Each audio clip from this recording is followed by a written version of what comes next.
Good morning. Morning devotion natin.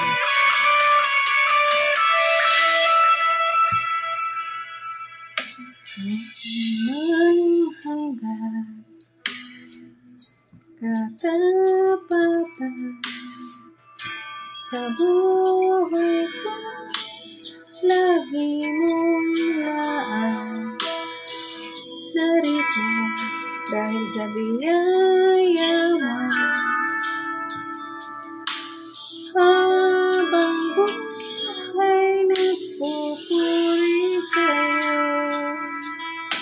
Walang hanggang katapatan sa buhay ko, lagi mong laan. Narito dahil sa biyaya mo, habang buhay nagpupuri sa'yo. Pupurihin ka sa awit, itataas ang aming tingin, itatanghal sa buhay ko, tanging ikaw, O Diyos. Higit ka sa kalangitan, ang iyong kalwalhatian, kadakilaan di mapapantay.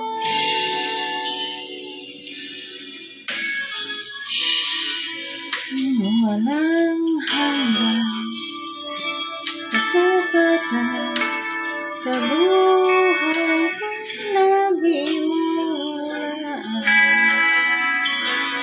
Narito dahil sa biyaya mo,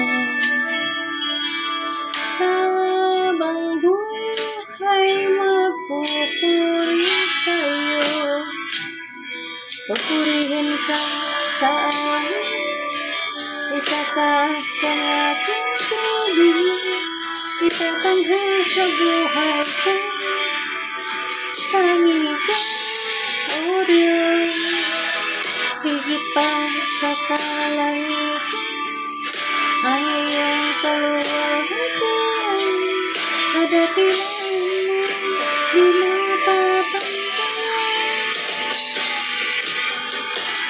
Pupurihin ka sa awit, itataas ang aking tuloy, itatanghal sa buhay ko, tanging ikaw, O Diyos.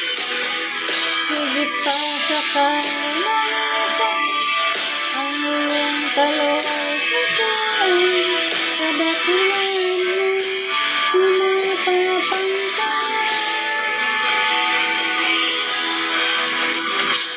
Amen. Purihin ng Panginoon. Manalangin tayo mga kapatid. Aming Ama sa langit, Panginoong Jesucristo, Diyos, sa umagang ito, Panginoon, kami o God ay nagpapasalamat sa kabutihan mo, sa kapangyarihan mo, Panginoon, na kami o Diyos ay ginising sa umagang ito. Kaya Lord, sa umagang ito kami ay patuloy na lumalapit, patuloy na humihingi ng gabay mo, proteksyon mo, pag-iingat mo sa amin, Panginoon. Patuloy na kami, Panginoon, ay humihingi ng kapatawaran sa lahat ng aming pagkukulang, pagkakasala sa iyo, Diyos. Inaangin namin, Panginoon, ang aming kasalanan sa mga karunihan, kapamaran, mga gawa, isip, salita na aming nagagawang kamalian, pagkakasala sa iyong harapan, Panginoon. Patawarin mo kami, Panginoon. Tunay nga, Lord, na sa umagang ito, O Diyos, ay wala kami ibang hiling kung hindi ang maranasan ka. Na kami, Panginoon, ay turuan ang iyong kapangyarihan, ang sangkumilos. Sa umagang ito, Panginoon, sa aming mga buhay. Lord God, gamitin mo, Diyos, ang aking mga labi, ang aking labi, upang mahayag sa bawat isa ang nais mo. Kaya, Panginoon, tulungan mo ako, O God. Wala po akong magagawa kung hindi niyo po ako sasamahan. sa iyong kapangyarihan. Sa umagang ito, Panginoon, magpapasalamat kami sa anumang mayroon kami, Panginoon. Magpapasalamat kami dahil ito, Panginoon, ay kaloob mo. Galing sa iyo, God. Biyaya mo ito, Panginoon, kung ano man mayroon ang bawat isa. Kalakasan, katagumpayan ng kung ano man ang kanilang mga kahilingan na sila, Panginoon, ay nagkamit. Lord, salamat. Dahil hindi ka nagkulang. Inaamin namin ang aming pagkukulang, Panginoon, sa umagang ito. Lord God, patuloy kaming lumalapit sa iyo, Panginoon. Tulungan mo, God, ang aming mamahal sa buhay. Gabayan mo kami, Panginoon, sa lahat ng mga karamdaman ng bawat isa. Pagpalain mo, God, ang mga hanap buhay ng bawat isa, pinagkukunan ng kanilang pang-araw-araw, ng aming pang-araw-araw na buhay, ang aming mamahal sa buhay, Lord, sa pagbibiyahe, saan man sulok ng mundo, sila naroroon. Sila, Panginoon, ang pag-asa namin ay yung gabay, ang pag-iingat, ang protection mo, Panginoon, sa aming lahat, sa mga mahal namin sa buhay. Salamat, Panginoon, sa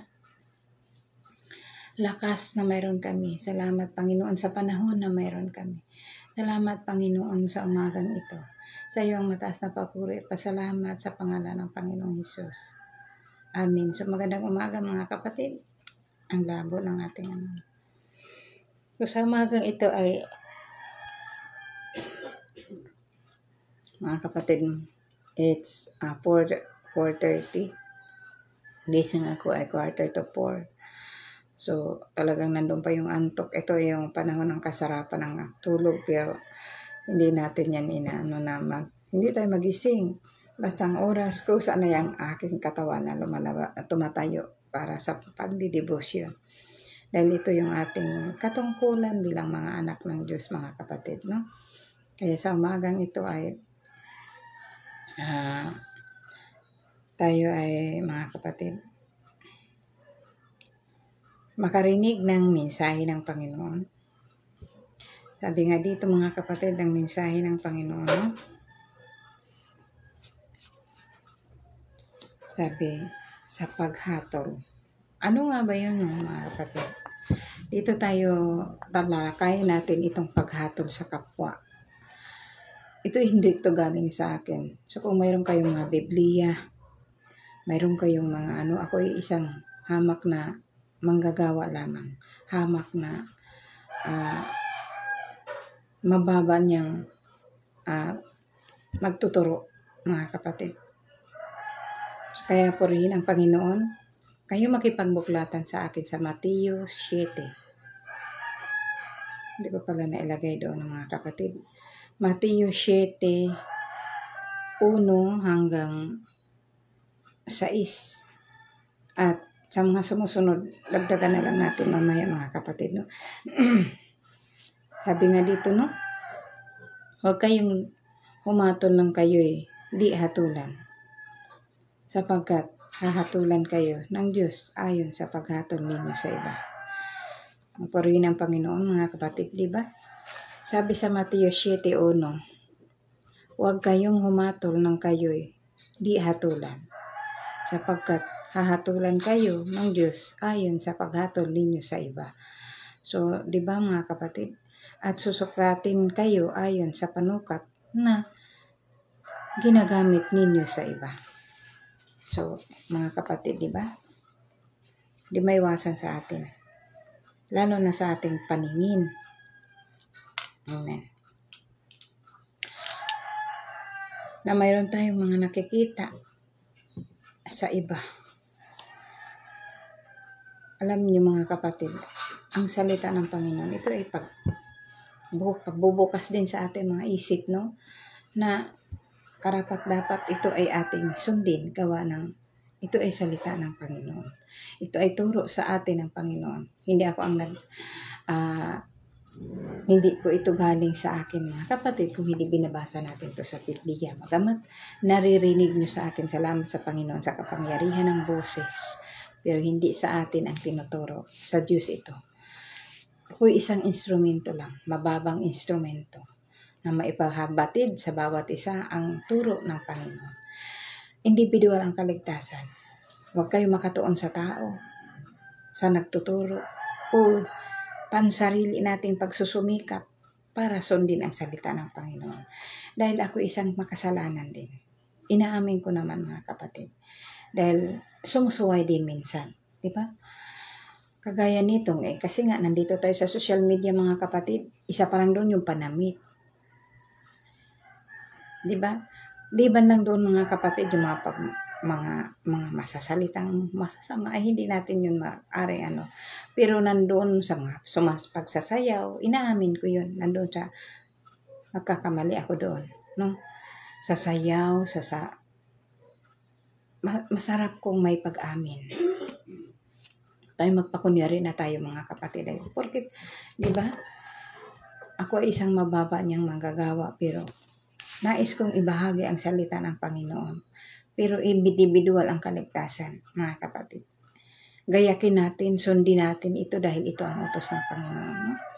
So, purihin ang Panginoon. No? Sabi nga dito, huwag kayong humatol ng kayo'y di hatulan, sapagkat hatulan kayo ng Diyos ayon sa paghatol ninyo sa iba. Diba? Susukatin kayo ayon sa panukat na ginagamit ninyo sa iba. So, kung anong ginawa natin sa ating kapwa, siyang babalik din sa atin. Alam niyo mga kapatid, marami akong nararanasan at naranasan mismo o nakita ko sa iba. Diba? Yung mga ginagawa natin sa ating kapwa, bumabalik din sa atin. Impokrito tayo kapag hindi natin inamin na naranasan natin yan. Na kung ano yung ginawa ko sa aking kapwa, siyang bumalik. Kaya itinuwid tayo ng Panginoon na mali yun. Huwag niyong gawin sa iba kung ayaw mong maranasan. Diba? Kaya nga sabi diba dito? Kasi kapag mailabas na natin, magawa na natin, hindi na natin maibalik pa. Hindi na natin kundi nandoon yung pagsisisi na, ay Lord, patawarin mo ako. Ginawa ko nga to sa aking kapwa. Pero mas matindi pang bumalik sa akin. Diba? Mahirap yun mga kapatid. Kaya, sa halip na makapanakit ka sa iyong kapwa, pilitin na lang natin na tayo isang halimbawa sa ating kapwa. Diba? So kung gusto mong bumalik sa iyo ng kabutihan, gawaan natin ng mabuti ang ating kapwa. Bagkus mayroon lang talagang tao na hindi mo alam kung bakit nagagalit sa iyo. Diba? So, dahil wala kang ginagawa, diba?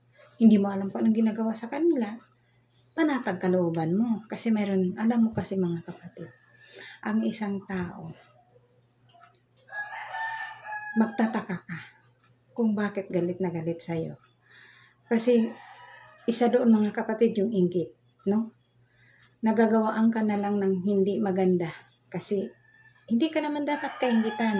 Kumbaga, diba? Sa halip, gawin mo rin sa sarili mo para kung anong mayroon doon sa iba, mangyayari din sa'yo. Diba?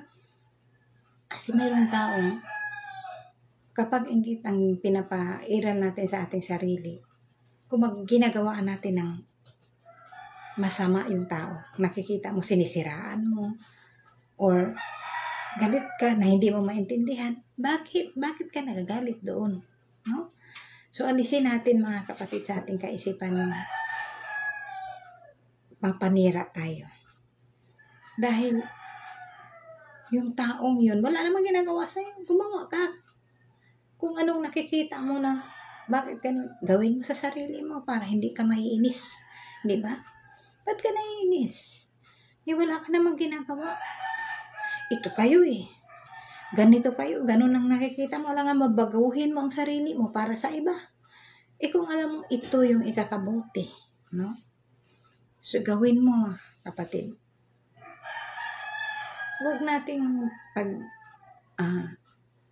Huwag natin pakasalanan ang sarili natin para sa iba. Diba?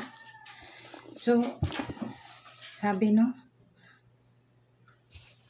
kung nakikita mo yung iba na maayos sila, magulo ka, gawin mo sa sarili mo para maging maayos din kayo.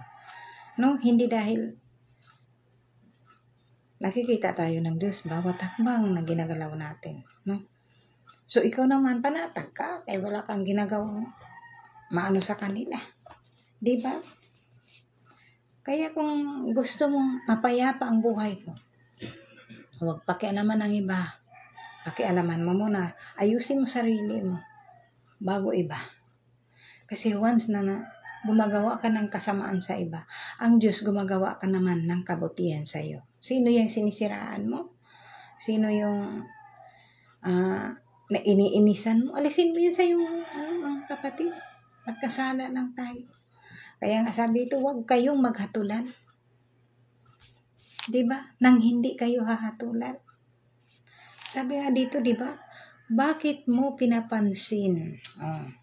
Na Mateo 7, mga kapatid, 1. Subaybayan natin yan hanggang 6. Sabi nga dito sa 3, bakit mo pinapansin ang puwing sa mata ng iyong kapatid, ngunit hindi mo pinapansin ang trusong sa iyong nasa iyong mata? Bago tayo pumansin, tuwirin ang iba. Pansinin mo muna, kapatid, yung trusong nasa iyong mga mata. Puwing lang pala doon. Puwing lang pala doon, mga kapatid. Truso pala sa atin, mga mata. Diba? Anong ibig sabihin naman, mga kapatid? Kasalanan ng iba ang pinapansin mo, pero masigit ikaw ang may gumagawa ng pagkakasala. So, ibig sabihin, muta lang yung nandoon sa nakikita mong dumi ng iba. Pero ang masigit pala ng karumihan ay sa'yo. Truso. Diba? Kaya tandaan natin, mga kapatid, no? Bato-bato sa langit. Ito'y salita ng Panginoon. Kaya nga sabi di, bakit mo pinapansin ang puwing ng mata ng iyong mga kapatid? Ang puwing, sabi nga, ng puwing, pansinin ang puwing sa mata ng iyong kapatid. Ngunit hindi mo pinapansin ang trusong nasa iyong mata. Pansin ka ng pansin ang karumihan ng iba. Pero, masigit pa lang, ikaw mayroong ginagawang pagkakasala sa Panginoon. Masigit pa. Diba? Kaya, lagi nating pakatandaan, mga kapatid, na ang Diyos lang ang ating sundin sa kanyang mga salita. Ang Diyos nagtuturo sa atin, pero inaayawan natin. Kasi may iral sa ating pride. Ayoko nga sundin yun. Sinasabi ni Steros. Hindi mo yun sundin para sa akin. Sundin po natin dahil ito ang salita ng Panginoon. Ako ay isang hamak na manggagawang, mababang manggagawa, nagnais ng umapaw sa puso ko na gusto ko ituro sa ating lahat ang turo din ng Panginoon sa bawat isa. No? So, kung sundin mo, salamat sa Diyos, hindi yan sa akin. Niyo sinunod, kung di sa Diyos niyo yan sinunod. Individual ang kaligtasan, mga kapatid. Hindi ko kayo maliligtas sa aking sarili. Maaakay kung hindi ito ay maibabahagi ko sa inyo na ganito tayong sundin natin to para matanggap natin. Maililigtas ko kayo kung sundin nyo ito dahil narinig nyo to sa akin. Diba? Pero ang tanging tagapagligtas natin ang Diyos. Mabubuksan ko ang isipan ninyo pero dahil sa salita na narinig ninyo.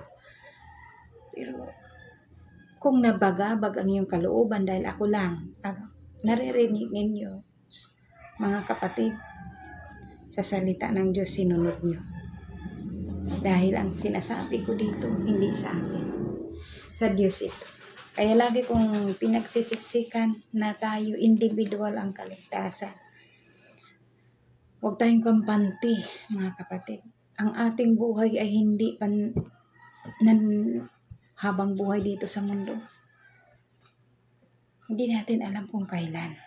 Pero mas maganda na yung lagi tayong handa. punuin natin ng salita ng Panginoon ng ating isip at puso. Ngayon, dahan-dahanin din natin sundin, no? Mga kapatid, para sa ating kaligtasan ng ating buhay espiritual. Kaya nga sabi dito, bakit mo pinapansin ang puwing sa mata ng iyong kapatid, ngunit truso pala yung nasa iyo? Diba? Kaya nga sabi dito sa 4, paano mong nasasabi sa iyong kapatid, halika, aalisin ko ang iyong puwing, ang puwing mo, gayon truso ang nasa mata mo. Diba? Paano nakakahiya, diba? Lalo na pag may mga ginagawa tayo sa ating mga kapatid na hindi maganda. Pero kung bukal sa kalooban mo, nagsisi ka, at ito ay bukal sa kalooban mo na, Lord, tulungan mo. Bagamat napakasalanan ko noon, gusto kong baguhin ang aking sarili sa pamamagitan ng pagtuturo sa mga salita mo. Diba? Gusto kong inaamin ko yung aking kamalian noon.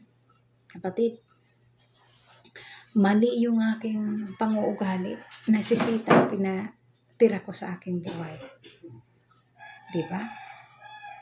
Kasi pinamumuhay pa natin yung hilig ng ating katawan. Ugali ng ating pansariling pangugali. Mahilig akong ganon-ganon. Puto kontsinta lahat ng lumalabas sa bunganga natin. Sa kapitbahay, maririnig, no? So yan ay i-move natin yan, mga kapatid. Pero salamat ako sa Panginoon dahil ako mula nung ako'y bata pa. Nung bata pa, alam niyo mga kapatid, nasa kabilang katuruan. Grabe, naalala ko yung panguugali ko noon, mga kapatid, yung bata pa ako noon. No, parang kamuang-muang pa sa no? Pero naaalala ko na maganda yung may pag-amin. Naalala ko nung habang lumalaki ako, parang sarili kong mahilig ako noon mga kapatid, mga bad word, no? Pero nung unti-unti nalipat ako natuklasan ko ang katotohanan. Unti-unti yun nawala. Mga kapatid, ultimong dito sa buhay namin, sa pamamahay namin, sa aming mag-asawa, hindi yan maririnig ng aking mga anak. Yung mga salitang, diba? Kasi doon yung takot sa Diyos. Yung nandoon na yung may mas magandang yung may pagkatakot tayo sa Diyos, mga kapatid. Kasi napipigilan ang ating bawat babanggitin. Kung parang nasa bibig pa, iniisip mo na, tama ba itong marinig ng mga bata? Tama ba itong sasabihin ko? Pero mayroon lang pagkakataon, mga kapatid. As in, hindi naman bad word. Mayroon din akong makakasama. Kagaya nito, tao lang tayo eh. Magalit ako sa mga bata, di ba? Pero hindi yung sinasabi na mga salitang magmumura ka or ganyan, mga kapatid. Kung hindi yung parang galit na galit ka na ba? Pero ang salita na yun ay mahinahon pa. Kumbaga, nandun parang pasigaw lang. Sigaw lang, pero hindi mura. Ganito bang gagawin nyo? Ano ba yan kayo? Ganyan. Para bang mga salitang yun na lang yung panakot. Pero hindi ako nasasalita na para pag-aanuhin sila. Yung di ba? Yung mga bad word na mga salita. Basta ano ba kayo mga bata? Kayo hindi nyo na lang di parang ganun na. Yung pagtutuwid na may kasama pa rin pagmamahal na nagmumutabi sa ating bibig na galing sa Panginoon. Kasi bawat bunga din ng ating bibig, kapag naririnig din ng mga bata, yun din ang ma-adapt nila, mga kapatid. Sinasabi nga to ni Mama, Papa, ibig sabihin maganda to. O diba? Tandaan natin, mga kapatid, na iwasan natin yan. Iwasan kung gusto natin maging bunga natin ay makuha din nila yung, ma-adapt din nila yung bawat sinasabi. Kaya nga mga kapatid, mag-ingat tayo sa ating pagbigkas. Kasi isa tayong modelo sa ating pamamahay. So kung ano ang naririnig sa ating buhay, sa pamamahay pa lang, yun din ang ma-a-apply nila sa labas. Kasi ikaw yung kasama lagi araw-araw. Kaya samahan natin ang ating pamumuhay ng pagkatakot sa Diyos. Kasi kung mayroon niyang takot tayo magsalita kasi magkasala tayo sa Diyos. Pero kung wala tayong takot, magagawa natin yun. Diba? So, purihin ang Panginoon, sabi nga dito sa 5, sabi nga dito, no? Halika't aalisin ko ang puwing mo, gayong truso ang nasa mata mo. Sabi sa 5, mapagkunwari, alisin mo muna ang tusong nasa iyong mata at maalis mo ang puwing ng iyong kapatid. O diba mga kapatid? Sa ngayon, sa sitwasyon, no? Na may, kailangan ko rin itong sabihin at may pag-amin, no? Sa magkapatid, para tuloy ako yung hindi naman ako panganay, panglima ako sa magkapatid, no? Panglima ba? Siya, 2, 3, 4. Panglima ako. Pero parang ako tuloy ang naging panganay. No? Ako yung mahilig magpayo. Ako yung mahilig yung parang sa babala. Na tandaan ninyo. Ako yung mapasinsya. Ako yung mapang-amin. O ako yung mapagtanggap ng kung ano-anong sasabihin. Pinapalipas ko. Mga kapatid. Sa magkapatid, sa 5 kami magkapatid. Kailangan mayroong mapagpasinsya, ganun na. Kasi hindi maiwasan sa magkapatid na mayroon talagang ma-high pride, mataas ang tingin sa sarili. So, di ba? So, kailangan doon mga kapatid, mayroong mababang kalooban para mo silang maituwid din ang kanilang ganong pangugali. Diba? Kasi mga kapatid, kagaya dito, sa ating pag-uusap tayo mga kapatid, magkakapatiran sa Panginoon. No? So, inanyayahan ko lang kayo na walang masama kung sundin natin ang pagtutuwid sa atin ng Diyos. Itago nyo na lang ako sa inyong mga paningin. Kunyari, wala kayong narinig. Kasi baka sa akin kayo nabagabag. Dahil pakasalanan din ako. Ang nais ko dito mga kapatid, kung mayroon kayong Biblia, sa Biblia, sa salita ng Panginoon, sundin natin. Ito ay para papayapa ng ating buhay. Bakit? Payapa. Nakukontrol tayo dahil may takot tayo sa Diyos. Ang ating bibig bago lumabas, alam mong masama, napipigilan, sa dulo pa lang, huwag nyo ilabas. Kasi pagka lumabas na yun, iba na yun mga kapatid. Pag nailabas yun, kasalanan na yun. Kaya hanggat may pagpigil pa, pigilan mo. Kung maari, mailabas natin yung magandang pandinig ng ating kapwa. Itong sasabihin ko kaya, masasaktan kaya itong kapatid ko? Itong sasabihin ko kaya, di ba? Kaya ganon. Itong sasabihin ko, alam kong maitutuwid ang kanyang kamalian. Kuminsan ngayon mga kapatid, para sa Panginoon tayo na magkakasama-sama mamuhay ng may kapayapaan. Masarap sa piling na kahit hirap na hirap tayo. Di ba na magabag? Alam niyo mga kapatid, nararanasan ko yun. Basta 500 na lang ang hawak kong pera. Wala ko ibang nilalapitan. Lord, alam kong hindi ko natukas siya. Nasusunod na mga araw. Pagpalain mo ito, Panginoon, nang hindi ako mabagabag sa aking kalooban. Ikaw lang ang aking sandigan, ikaw ang aking katuwang. Ayokong mangutang, ayokong mag-ano. Alam niyo mga kapatid, pagbagabag ka, kausapin mo ang Panginoon. Huwag mo akong hayaan, Panginoon, na magkautang-utang sa iba. Ang hirap, masarap maglambing sa Diyos, mga kapatid. Hindi mo mamamalayan. Hindi mo naman pinagkakausap yung kung sinong gagamitin niya. No? Alam niyo mga kapatid, sinishare ko lang sa inyo ito. Sinishare ko lang sa inyo yung kaano kabuti ang Panginoon kapag bagamat ako, oo, may pagkukulang pagkakasala. Pero pag siya yung kabanding mo, kapatid, maraming mapayapa ang iyong kalooban.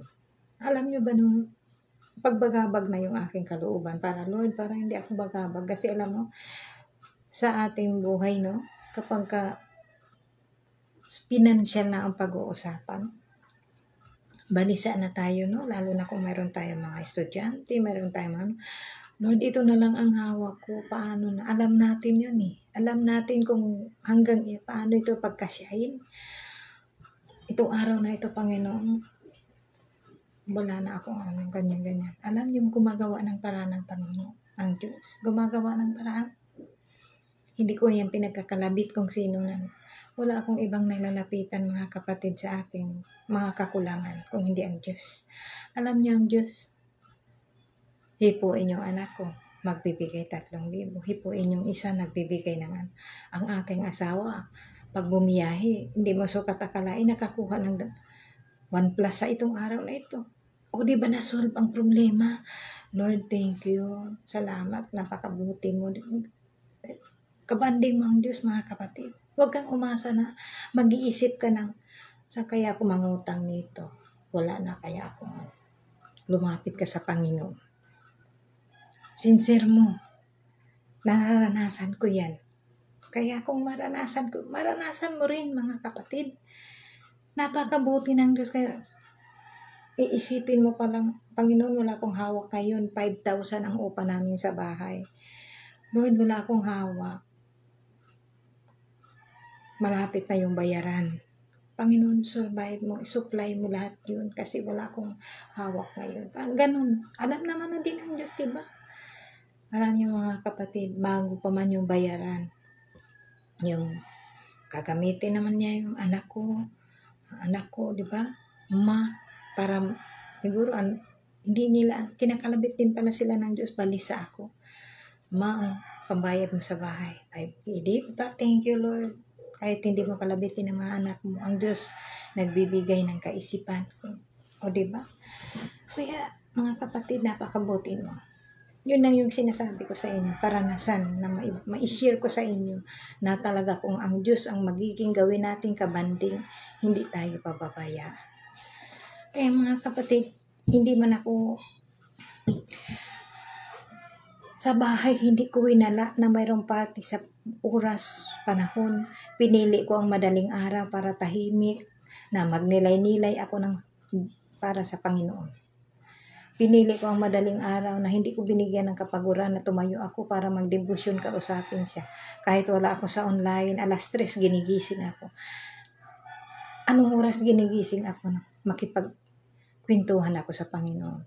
Mga kapatid, masarap kahit busy ako, masyado akong busy, social media, o kung saan-saan, sa bahay, marami akong gawain. Pero sa kabila ng aking mga gawain, sinasama ko ang Panginoon. Kaya sabi nga dito mga kapatid, mapagkunwari, alisin mo muna. Alisin natin muna yung ating karumihan sa ating sarili. Unahin muna natin kasi ang Diyos nakikita naman kung marumi tayong nakita sa iba, ang ating puso, kapatid. Yung husga mo sa iba, hindi mo alam yung kalooban nun. Nakikita mo yung kanyang kabihisan, nakikita mo yung kanyang karumihan, pero yung kalooban, nakikita ng Diyos kung paano siya diba? Kaya nga sabi dito mga kapatid, no? Alisin muna natin yung puwing sa ating mga mata bago natin mag-alis sa iba. Kaya sabi dito sa last verse tayo ng mensaheng ito, no? Sabi sa 6, huwag ninyong ibigay sa mga aso ang banal na bagay. Baka pagkatapos ay kayo pa ang mabalingan, sakmalin nila. So, huwag ninyong ihagis sa baboy ang inyong mga perlas, sapagkat yuyukaran lamang nila ang mga iyon. Ay, ano mga kapatid? Parables, ang salita ng Panginoon. Ang lalim, i-translate, hatakin kung ano yung nais ng Diyos, no? Balik-balikin natin ito mga kapatid, no? Huwag ninyong ibigay sa mga aso ang banal na bagay. Ano bang aso? No? Siguro mga kapatid, huwag nating hayaan na maibigay natin yung pagtutuwid mga kapatid, no? Ano to, no? Napakalalim na hatak. Sabi nga, huwag ninyong ibigay sa mga aso ang banal na bagay. Ano bang banal? Huwag nating hayaan na yung salita ng Panginoon, ang Diyos, na kasi banal ang Diyos, diba? Ang makapangyarihan ang Diyos, no? Huwag nating hayaan na yung salita ng Panginoon na ibinibigay sa maling kapamaraanan. Diba? Kasi marami rin tayong mga nakikita na ang salita ng Panginoon ay dinadaan sa kamalian. Binabaliktad. Diba? Ginagamit minsan. Ang kanyang mga salita sa hindi magandang kapamaraanan. Mga kapatid, mayroon tayong sariling pangunawa. Kung alam naman natin na mali na ang sinusunod ng iba, bakit pa tayo susunod doon? Kaya nga sabi dito, di ba? Pagkatapos ay kayo pa ang balingan, sakmalin. Kaya kapag tayo mga kapatid nagbabahagi ng salita ng Panginoon, kailangan yung tama lamang itinuturo natin na nagaling dito sa mga salita ng Panginoon. Kaya baka ngayong pagdating ng panahon, tayo pa naging masama sa kanila dahil sa maling itinuturo natin sa kanila. So, ituro natin to ng ayon sa pagtutuwid ng Panginoon. Kasi pagdating ng panahon, tayo balingan kung mali ang ating itinuturo. Diba? Ano ba? Sakmalin. Huwag ninyong ihagis sa baboy ang inyong mga perlas, sapagkat yuyurakan lamang nila ang mga iyon. Perlas. Huwag daw natin ihagis. Huwag natin ibigay sa mga mayayaman ang kayamanan ng Diyos. Anong kayamanan ng Diyos? Diba? Yang perlas. Itong salita ng Panginoon kasi tinatanggihan ng mga nagmamarunong. Ng mga marunong kuno sila. Kaya piliin natin yung tatanggap ng salita ng Panginoon na bukal sa kalooban nilang tinanggap, gagawing kayamanan sa ating buhay. Ang salita ng Panginoon. Ang Diyos, mga kapatid, na naniniwala na totoo ang may kapangyarihan na magbibigay ng kayamanan sa atin, ang Diyos lamang. So yung perlas, baka kasi ibigay natin yan, hindi nila papansinin. Bakit? Kapag ka ikaw dukhang nagsusumikap sa kanila na ibahagi mga kayamanan ng Diyos, baka tayo yukoren lang, hindi tayo paniniwalaan. Hindi naman natin nagsusumikap na paniwalaan. Ang nais natin paniwalaan nila ang salita ng Panginoon. Dahil hindi na nga nila ito kailangan gawa ng mabibili na nila lahat yan. Kaya mga kapatid, ang lagi mong, di ba? Huwag daw natin ibigay ang perlas o ihagis. Ano ba yung kayamanan? Yung kayamanan, ito yun. Kapatid, yung kayamanan natin, ito yung ang Diyos, ang kayamanan natin. Kaya wag daw natin, unti-unti na nabuksan yung ating kaisipan, di ba?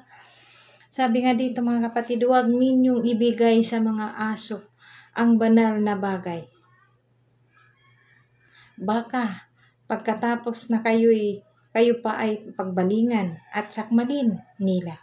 So huwag ninyong ihagis sa baboy ang inyong mga perlas sapagkat yuyurakan lamang nila ang mga ito. Ang perlas, ang kayamanan na ito yung salita ng Panginoon. Na ahirap abutin ang may mga kaya. Mahirap abutin ang kayamanang material kaysa kayamanang espiritual.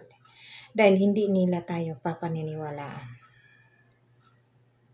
Isang maliit na lang tayo sa paningin nila. Kasi mahirap tayo physically. Pero yung kayamanang espiritual na ibahagi mo, huwag mo daw sa kanila, baka raw yuyukaran lang tayo. Kaya hindi ka na yun ipapaniwalaan. So salamat sa mas masarap impukin mo mga kapatid ang kayamanan. Ano yung kayamanan? Palawakin mo ang iyong puso para may kapayapaan na makapasok sa atin. Buhay ang pagtutuwid ng Panginoon. Bakit? Itong pipiliin nating yaman. Kasi kapag ka mayroon tang ganito, hindi tayo balisa. Hindi tayo bagabag. Mayroon tayong kapayapaan. Kasi umaasa tayo, nakakampi natin ang Diyos. Lord, alam kong mas pinili kita kasi alam kong mas may magagawa ka kaysa magagawa nila. O diba? Hapon lang Diyos ko, Lord, grabe ang sakit ng aking mga katawan, parang hindi ko maano, diba? Pero salamat sa Panginoon. Tinayo niya ako ngayon para nilay-nilay tayo ng salita ng Panginoon. Pero nandoon pa yung sakit sa paa. Pero pinagpipray ko na yan sa Panginoon. Diba, mga kapatid? Kasi ang ating kayamanan, ang Diyos. Hindi tayo nananalig na mayroon tayong pira para ipagamot. Mayroon tayong pira para ibili ng ganito. So, salamat sa Panginoon dahil ang sa Diyos magsusupply, ang Diyos magsusupply sa atin o magtutugon sa ating mga pangangailangan. Kaya, huwag natin siyang bigyan ng kapagkabalisaan. Hirap tayo lumapit. Pagaanin natin ang ating kalooban na magnilay-nilay. Huwag natin pabigatin. Minsan mga kapatid, pagka mayroon ako pagdating sa salita ng Panginoon, ang bigat ng mga katawan. Maraming dahilan. Parang ang Diyos sagabal sa buhay. Pero huwag nating tandaan natin na ang pagdating sa salita ng Panginoon, lalo na pagka nakaatas sa'yo, na ito katungkulan mo, kasi sisitan, lagi kang binibigyan na para hindi ka makagawa ng ngayon. Minsan talaga mga kapatid, mawala kami ng kuryente, nawala ng net, ganyan-ganyan, walang kuryente, hindi makapag-debosyon. Diba? Maraming ginagawa ang pero kung dadaan lang kay masama ang katawan ko, hindi ako may ubo ako, patuloy pa rin tayo nagdidebosyon. Ito yung ating kayamanan. So pagkatapos nun, mararanasan mo na lang na nawala yung pakiramdam mo. Diba? Dahil yan sa kapangyarihan ng Panginoon. So masarap kabanding ang Diyos, mga kapatid. Huwag natin pabigatin ang ating kalooban. Huwag natin pabigatin ang ating mga katawan. Natamad akong tumayo ngayon. Ayoko nga muna magdebosyon kasi wala akong minsan pag wala na, alanganin na sa oras mga kapatid, wala na akong maitatapik, ginagawa ko ng pagpapanalangin tayo, devotion pa rin yun. Magpanalanginan tayo, awitan natin ang Panginoon palagi. Diba? Devotion tayo, mayroon lang tayong ginagawa para sa ating Panginoon.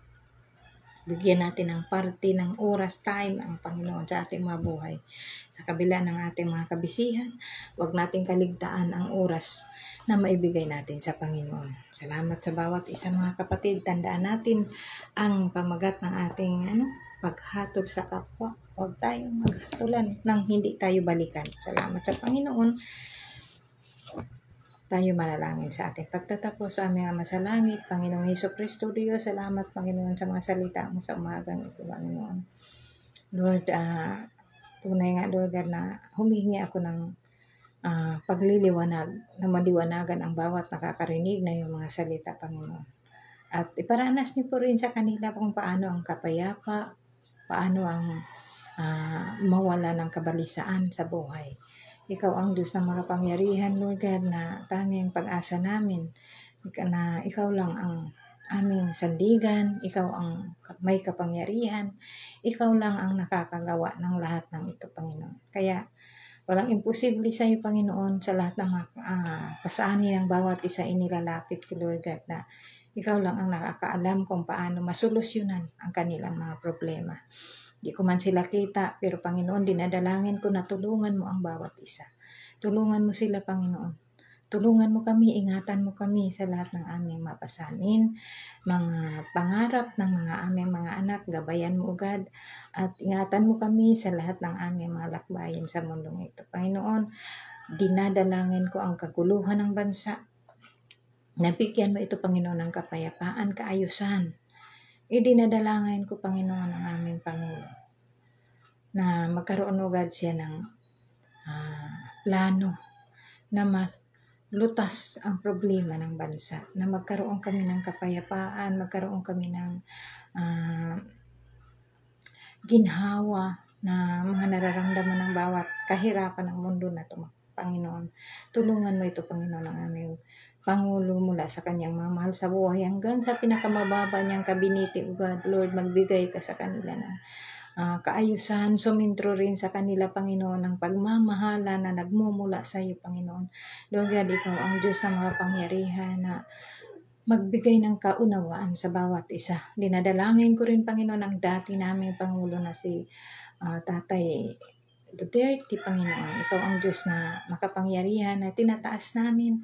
Ano man ang dinadala niyang pagsubok ngayon, Panginoon, Lord God, walang kaming magagawa kung hindi ang tanging dalangin namin, Panginoon, na ikaw ang magbigay ng solusyon sa lahat ng dinadala ng kanyang pamilya ngayon, pamilyang Duterte. Ikaw, Lord God, ang pag-asa namin na makapagbibigay ng kapayapaan at katugunan sa pagsubok na kanyang nararanasan ngayon. Nawa, Panginoon, magkaroon ito ng kaayusan at katagumpayan sa piling mo. Salamat, Panginoon, at ang proteksyon, pag-iingat sa lahat, Panginoon, sa pangangatawan, sa karamdaman, sa inyo namin ito idinadalangin. Dahil wala kaming ibang doktor na masigit na makapagpagaling kung hindi kayo lamang. Salamat, Panginoon, sa umagang ito. Sa iyo ang mataas na papuri at pasalamat sa pangalan ng Panginoon Hesus. Amen. Magandang umaga, mga kapatid. Ako nga pala si Sister Roslyn Villegas Sarino, Rosby Morning Devotion. Ako may 2 account sa Roslyn Sarino, mga kapatid. Ako ay monetize na, matagal na. Dito, mga kapatid, dahil minsanan ko lang nadadalaw. Mahirap pag anuhin ang oras, no, sa 2 account. Kaya purihin ang Panginoon. Salamat sa mga followers ko dito sa Rosby.